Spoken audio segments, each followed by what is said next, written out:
नमस्कार मित्रों, आप सभी का ओम डिजिटल स्टडी के इस ऑनलाइन लर्निंग प्लेटफॉर्म पर बहुत-बहुत स्वागत अभिनंदन। राजस्थान लोक सेवा आयोग ने 2 महत्वपूर्ण भर्ती परीक्षाओं के लिए विज्ञापन है वो जारी किया है। तो इसी वीडियो में इसी भर्ती परीक्षाओं के बारे में हम इन विज्ञापन के बारे में है वो डिटेल में डिस्कस करेंगे कि इन भर्ती परीक्षाओं के लिए क्या योग्यता है और कब से आपके आवेदन स्टार्ट होंगे, कब इसकी एग्ज़ाम है वो होंगे, वो सारी चीज़ें हैं वो देखेंगे। तो इसमें एक जो आपकी भर्ती है ये लेक्चरर की है, स्कूल लेक्चरर संस्कृत एजुकेशन में, और एक जो वैकेंसी है ये आपकी इन्फॉर्मेशन टेक्नोलॉजी जो डिपार्टमेंट है उसमें प्रोग्रामर की वैकेंसी है। फिलहाल जो आपका आईए का जो एग्ज़ाम हुआ था, तो उस एग्ज़ाम के देने के बाद में अगर आप किसी भर्ती परीक्षा के लिए तैयारी करना चाहते हैं, तो ये आपके लिए बहुत ही अच्छा विकल्प हो सकता है। इसके अलावा इसमें हम और भी बात करेंगे, कुछ 6-7 भर्ती परीक्षाओं के लिए एग्ज़ाम डेट भी जारी की है, तो उस पर भी हम चर्चा करेंगे। तो उससे पहले हम इस स्कूल लेक्चरर भर्ती के बारे में है वो डिस्कस कर लेते हैं, उसके बाद में हम प्रोग्रामर भर्ती पर है वो डिस्कस करेंगे। इन दोनों भर्तियों का क्या सिलेबस रहने वाला है, क्या इसका पूरा एग्ज़ाम किस प्रकार से क्या होगा, वो सारी चीज़ें हम देखेंगे। तो देखिए, अगर बात करें इस स्कूल लेक्चरर की, तो स्कूल लेक्चरर आपके 2 डिपार्टमेंट हैं, एक तो संस्कृत एजुकेशन है और एक सामान्य शिक्षा है। तो अभी जो वैकेंसी जारी हुई है, ये आपकी संस्कृत एजुकेशन में है। अब संस्कृत एजुकेशन में टोटल पोस्ट की अगर बात करें, तो 52 पोस्टों के लिए ऑनलाइन आवेदन है वो आपसे माँगे गए हैं, और ये जो है, अगर देखना चाहे आप सब्जेक्ट वाइज़, तो हिंदी के लिए इसमें 17 पोस्टें हैं। संस्कृत विभाग में है, इसके लिए आपके पास में संस्कृत होना ज़रूरी नहीं है, ठीक है? अलग हिंदी है, अंग्रेजी है, तो भी आप इसके लिए एलिजिबल हैं, ठीक है?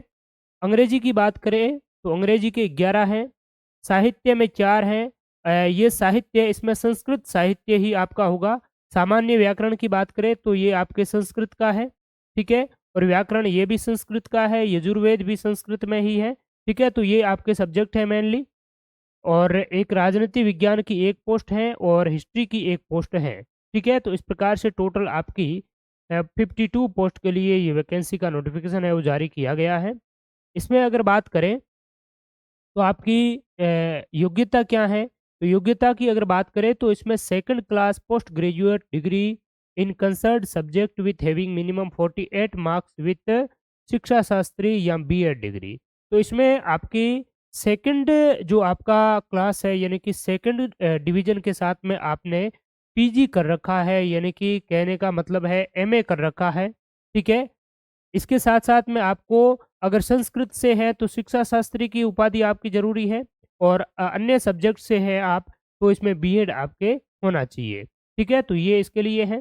सामान्य व्याकरण, साहित्य व्याकरण एवं यजुर्वेद के लिए अगर बात करें, तो शास्त्री की डिग्री इसमें होनी चाहिए या इसके समकक्ष traditional Sanskrit examination with Sanskrit medium and school class Acharya degree और equivalent Sanskrit medium examination in the concerned subject having minimum 48 percentage marks with Shiksha Shastri degree और इक्विवेलेंट। तो इसमें आपका संस्कृत वालों के लिए शिक्षा शास्त्री की होनी चाहिए और इसमें भी आपका 48 परसेंटेज जो मार्क्स हैं।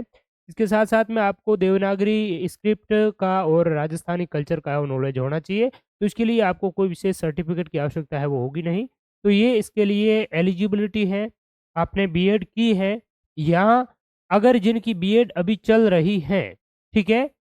तो भी वे इसके लिए आवेदक के पात्र हैं, ठीक है? पोस्ट ग्रेजुएट अगर आपकी चल रही है या बीएड चल रही है, तो भी आप इसके लिए एलिजिबल हैं। लेकिन फाइनल ईयर में आप अभी आपकी जो चल रही है इसके लिए एलिजिबल हैं, लेकिन इसमें आपकी बाध्यता ये है कि जब आपका एग्ज़ाम है, उस एग्ज़ाम स्टार्ट हो जाएँगे, तो उस एग्ज़ाम से पहले तक आपने शैक्षणिक जो अर्हता अर्जित कर दी है उसका सबूत देना होगा। यानी कि इसकी जो एग्ज़ाम तिथि रहेगी उस तिथि से पहले तक आपका इसका एलिजिबिलिटी है वो पूरी कंप्लीट हो जानी चाहिए, आपका रिज़ल्ट है वो आ जाना चाहिए। ठीक है? पे मैट्रिक्स लेवल की बात करें तो एल 12th है इसका, ग्रेड पे 4800 है, ठीक है? तो ये तो आप सभी को पता ही होगा, स्कूल लेक्चरर की बहुत ही अच्छी पोस्ट है। 1 जुलाई 2024 को आपकी न्यूनतम जो आयु है 21 वर्ष से 40 वर्ष तक होनी चाहिए, और ऊपरी आयु वर्ग में अलग-अलग अभ्यर्थियों के लिए यहाँ पर छूट भी प्रदान की गई है, ठीक है? इसके अलावा यहाँ पर अगर बात करें, तो 1 से 5 तक के पद के लिए ऊपरी आयु सीमा में 1 वर्ष व पदक्रम 6 से 8 तक के पद के लिए ऊपरी आयु सीमा में 3 वर्ष की अतिरिक्त छूट है वो दी गई है। तो इसमें अगर बात करें तो 21 से आपके 41 वर्ष तक की 1 से 5 तक के जो इसमें पदक्रम ऊपर दिए गए थे, उसमें है। यानी कि 41 साल है तो भी आप किसी भी अगर आपको रिज़र्वेशन इत्यादि ना मिलता है तो भी आप 41, 21 से 41 तक के इसमें है वो आवेदन कर सकते हैं। और यहाँ पर है 6, 7 और 8 में, यहाँ पर आपको 3 साल और एक्स्ट्रा है वो दी गई है। यानी कि 42-43 साल तक की आयु वर्ग के भी इसमें एलिजिबिलिटी के पात्र हैं। इसके अलावा यहाँ पर वर्गवार भी आरक्षण आपको दिए गए हैं, अधिकतम एससी, एसटी, ओबीसी, एमबीसी इत्यादि अलग-अलग कैटेगरी को। तो ये आप अच्छी तरीके से देखने के बाद ही आवेदन करें। मेन-मेन जो महत्वपूर्ण जो बातें हैं, उनको हम देख लेते हैं। अब बात करें परीक्षा की तिथि आपकी क्या रहेगी, तो इसमें देखिए परीक्षा का स्थान एवं माह यहाँ पर इन्होंने है वो क्या है बताया नहीं है कि एग्ज़ाम आपका कब होगा। लेकिन मैं आपको जो संभावित चीज़ें हैं वो बता देता हूँ। अब तक जो आरपीएससी के द्वारा एग्ज़ाम जो आरपीएससी ने आयोजित करवाएँगे, यानी कि आरपीएससी आज की डेट से लगा कर के 15 सितंबर तक के लिए जितने भी जो एग्ज़ाम होने हैं, ये तो आरपीएससी के पास में जो स्लॉट है, वो क्या है फिक्स है। तो आप मान कर के चलिए कि आपका जो एग्ज़ाम है, वो इसके बाद में ही होगा, सितंबर के बाद में ही आपका एग्ज़ाम है वो होने वाला है। इससे पहले आपके असिस्टेंट प्रोफ़ेसर के एग्ज़ाम होंगे, ठीक है? आरएएस मुख्य परीक्षा का एग्ज़ाम है वो होगा। उसके बाद में ये जो एग्ज़ाम है अगस्त से लगा कर के सितंबर तक चलेंगे। तो ये जो एग्ज़ाम है इनके बाद ही आपका क्या है, ये बात करें तो स्कूल लेक्चरर का एग्ज़ाम है वो आपका संपन्न होगा, ठीक है? तो आप सितंबर-अक्टूबर में एग्ज़ाम है वो मान कर के चलिए, सितंबर के अंतिम सप्ताह अपना एग्ज़ाम है वो आप मान कर के चलिए। इसके साथ-साथ में आपकी स्कूल लेक्चरर जो सामान्य शिक्षा है वो भी भर्ती है वो आने वाली है, तो उसमें भी आपके सितंबर-अक्टूबर तक ही एग्ज़ाम है वो आपका होगा, सितंबर के बाद में ही होने वाला है, तो दोनों की आप पैरेलली साथ में तैयारी करें, दोनों का सेम सिलेबस है, कोई अंतर नहीं है, ठीक है? परीक्षा योजना की अगर बात करें तो प्रतियोगी परीक्षा के सेवा नियम के तहत आगे इसके सिलेबस पर भी हम डिस्कस करेंगे। आवेदन है वो 31 जनवरी 2024 से स्टार्ट हो जाएँगे और 29 फरवरी 2024 रात्रि 12 बजे तक आप ऑनलाइन आवेदन है वो कर पाएँगे, ठीक है? आवेदन की प्रक्रिया आपको कोई भी अतिरिक्त शुल्क देने की बार-बार आवश्यकता नहीं है। ओटीआर के माध्यम से एक बार ही आपको रजिस्ट्रेशन शुल्क है वो देना होगा। पहले आपने कोई फॉर्म भरा है तो अब की बार आपका बिल्कुल फ्री एनरोलमेंट है वो हो जाएगा, ठीक है? दूसरी यहाँ पर अगर बात करें तो scheme and syllabus of competitive exam of the post of lecturer. अब इसके लिए क्या आपका किस प्रकार से रहने वाला है, तो इसमें आपके 2 पेपर होंगे, ठीक है? एक पेपर आपका जनरल अवेयरनेस का होगा, सेकंड पेपर आपका कंसर्न्ड सब्जेक्ट का होगा जो आपके सब्जेक्ट पीजी में रहे हैं, जिसके साथ में आपने शास्त्री डिग्री या एमए की है, ठीक है? तो वो आपका सब्जेक्ट इसमें रहने वाला है। तो यहाँ पर अगर बात करें तो कॉम्पिटिटिव जो एग्ज़ाम होगा वो टोटल कितना 450 मार्क्स का है वो होगा, जिसमें कि आपके 2 पेपर होंगे। पेपर फर्स्ट है 150 मार्क्स का और सेकंड पेपर है वो 300 मार्क्स का है वो होगा, ठीक है? और अगर बात करें तो नेगेटिव मार्किंग भी आपकी इसमें है वो रहने वाली है। इसके अलावा बात करें तो इसमें जो 5वां जो विकल्प है वो चीज़ भी इसमें रहने वाली है। अब यहाँ पर बात करें तो जनरल अवेयरनेस का जो फर्स्ट पेपर है इसमें आपका 1, 2, 3, 4 जो आप और 5 टोटल यूनिट है, जिसमें राजस्थान हिस्ट्री और इंडियन हिस्ट्री के साथ-साथ में भारतीय राष्ट्रीय जो आपका आंदोलन है, उससे संबंधित 15 प्रश्न होंगे, 30 मार्क्स के होंगे। मेंटल एबिलिटी जिसमें मैथ्स है, स्टैटिस्टिक्स है, हिंदी, इंग्लिश है, ये आपकी 20 क्वेश्चन्स आएँगे 40 मार्क्स का। करंट अफेयर्स भी 10 क्वेश्चन्स आएँगे और जनरल साइंस, पॉलिटी और राजस्थान की ज्योग्राफी 15 जो क्वेश्चन्स है उसके आएँगे। साथ-साथ में आपका एजुकेशन मैनेजमेंट और राजस्थान में एजुकेशन सिनेरियो और आरटीई से संबंधित आपके 15 प्रश्न हैं वो 30 मार्क्स के होंगे। इस प्रकार से इसमें पेपर फर्स्ट में 75 क्वेश्चन्स होंगे और 150 मार्क्स के आपके रहने वाले हैं। पेपर सेकंड की अगर बात करें तो पेपर सेकंड में हिंदी, अंग्रेजी, इतिहास एवं राजनीति विज्ञान के लिए यहाँ पर ये दिया हुआ है, तो इसमें आपका रहने वाला है मेनली जो आपके सब्जेक्ट हैं वहीं से पूछे जाएँगे senior secondary level, graduation level, post graduation level. तो आप तैयारी करें, वो पोस्ट ग्रेजुएशन लेवल स्तर की ही करें इन सभी में, ठीक है? तो ये कुल मिलाकर के 3 तो आपकी 3 जो यूनिट हैं वो तो सब्जेक्ट से संबंधित हो जाएगी और एक है आपकी जो education psychology, pedagogy, teaching, learning method इत्यादि इससे संबंधित इंफॉर्मेशन टेक्नोलॉजी इत्यादि से संबंधित रहेगी। तो ये आपकी टोटल 150 क्वेश्चंस होंगे सेकंड पेपर में और 300 मार्क्स का आपका रहने वाला है। अब बात करें सामान्य व्याकरण, साहित्य व्याकरण एवं यजुर्वेद की बात करें तो ये आपकी संस्कृत विशेष है। तो इसमें आपका वरिष्ठ उपाध्याय लेवल का रहेगा, एक यूनिट रहेगी जिसमें 55 क्वेश्चंस होंगे, शास्त्री लेवल का 55, आचार्य लेवल का 10 है और इसके बाद में आपका ये टीचिंग मेथड वाला ये इस प्रकार से है। ठीक है, बाकी आपके 5 विकल्प होंगे और पांचों विकल्पों में से आप कोई भी प्रश्न स्किप करना चाहे तो आपको क्या करना होगा, पांचवा विकल्प है वो आपको फिल करना होगा, कोई भी विकल्प खाली आपको नहीं छोड़ना होगा। तो कुल मिलाकर के आपकी स्कूल लेक्चरर की वैकेंसी में ये महत्वपूर्ण चीज़ें हैं, ठीक है? और दूसरी बात है, आप किसी सरकारी सेवा में ऑलरेडी पदस्थापित हैं तो आपको एनओसी अपने डिपार्टमेंट से पहले ही उसके लिए आवेदन करके एनओसी ले लेनी चाहिए, ताकि आपको बाद में किसी प्रकार की कोई समस्या का सामना ना करना पड़े। अब हम देखते हैं, एक आपकी जो वैकेंसी है प्रोग्रामर की, ठीक है? तो प्रोग्रामर की अगर बात करें, तो इसमें हमने एक टाइम ड्यूरेशन भी दे रखा है। अगर आप इसके बारे में पर्टिकुलर वैकेंसी के बारे में जानना चाहें, तो उस पर आप क्लिक करके संबंधित वैकेंसी के बारे में है वो आप जान सकेंगे। तो यहाँ पर देखिए प्रोग्रामर के लिए ये आपकी 216 पद हैं, बहुत ही अच्छी शानदार वैकेंसी है। और इसकी अगर बात करें तो अलग-अलग कैटेगरी वाइज़ यहाँ पर कैटेगराइज़ है वो किए गए हैं। इसके अलावा हम बात करें तो प्रोग्रामर के लिए आपके मुख्य योग्यता इत्यादि क्या होनी चाहिए, तो योग्यता यहाँ पर दे रखी है कि आपके पास में बीई यानी कि बैचलर ऑफ इंजीनियरिंग है, बीटेक है या एमएससी है, इसमें इन इंफॉर्मेशन टेक्नोलॉजी और कंप्यूटर साइंस और इलेक्ट्रॉनिक्स एंड कम्युनिकेशन, ठीक है?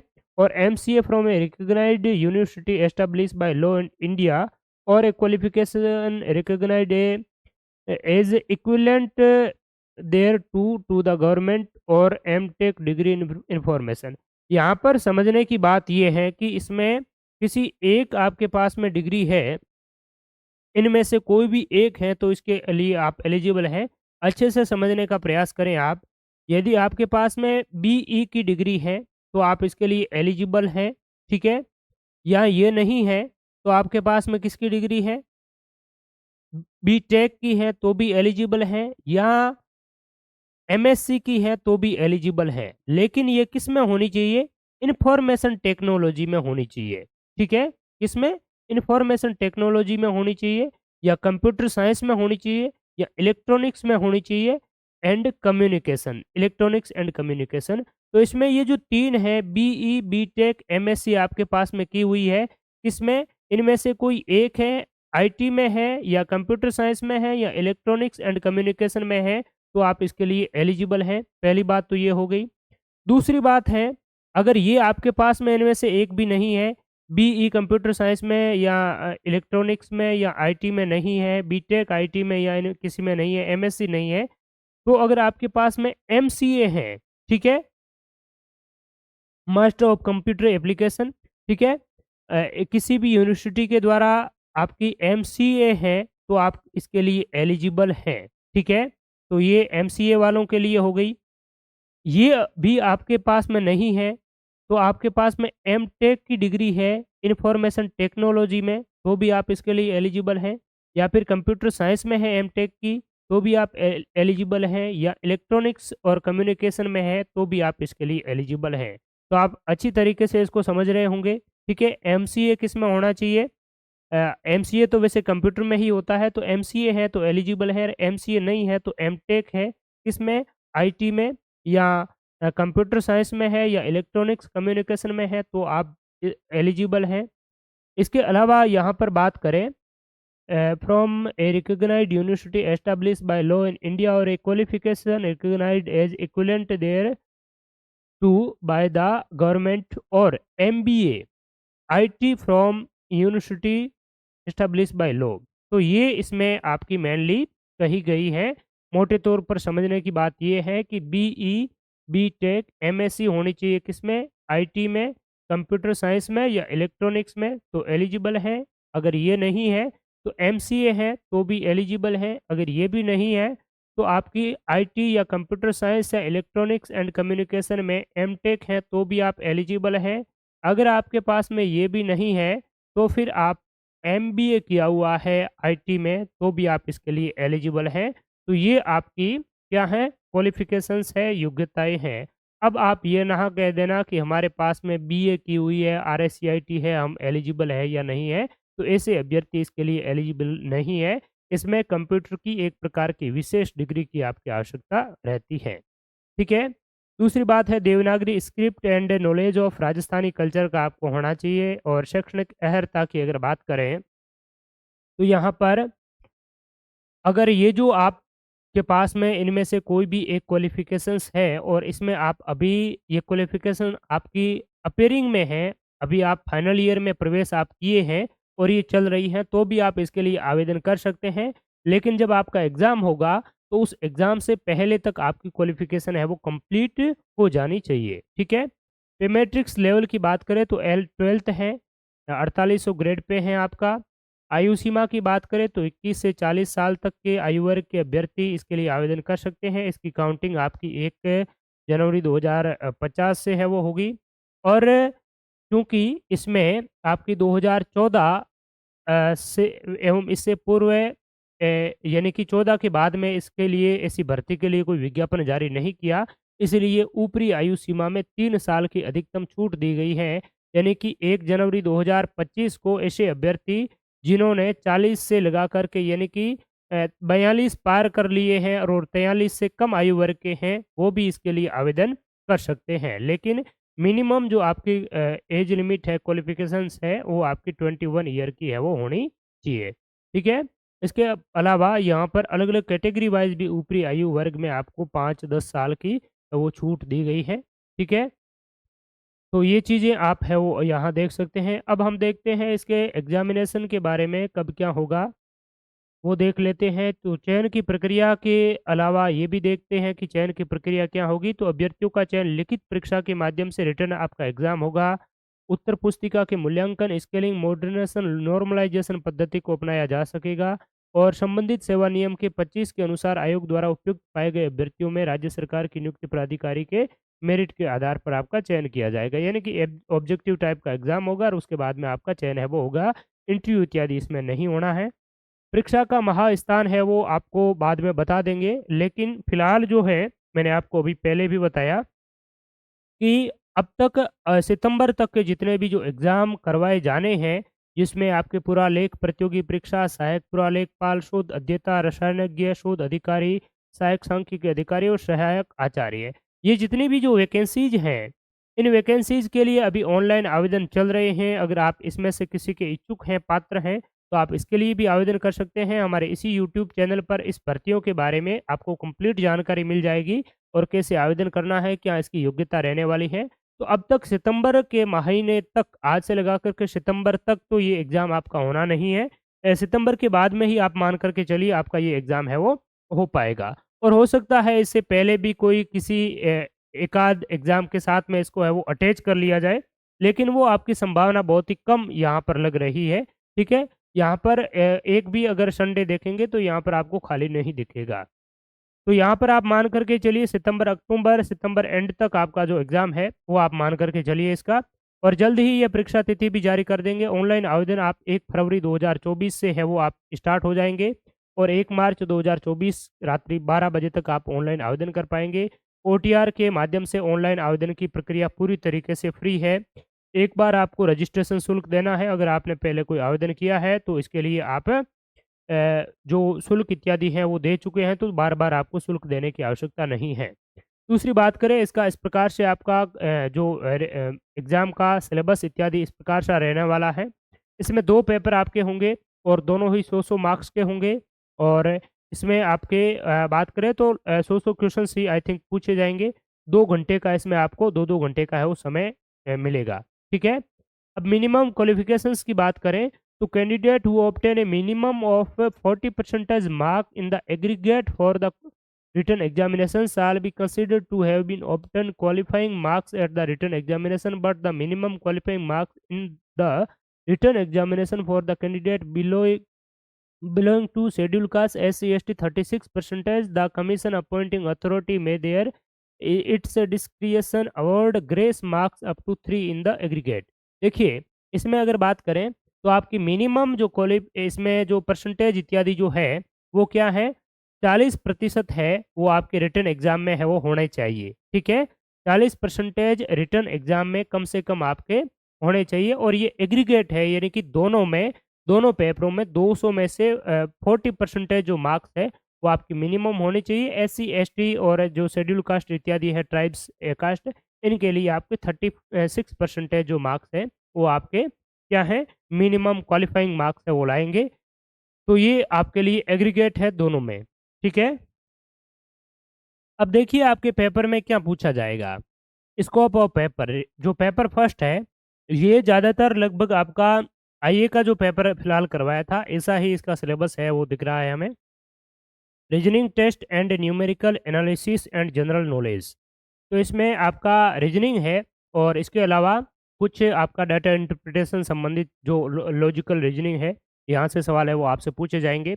Problem solving, data interpretation, data sufficiency, logical reasoning and analytical reasoning, general knowledge and current affairs of Rajasthan and India, यानी कि भारत का और राजस्थान का करंट अफेयर्स।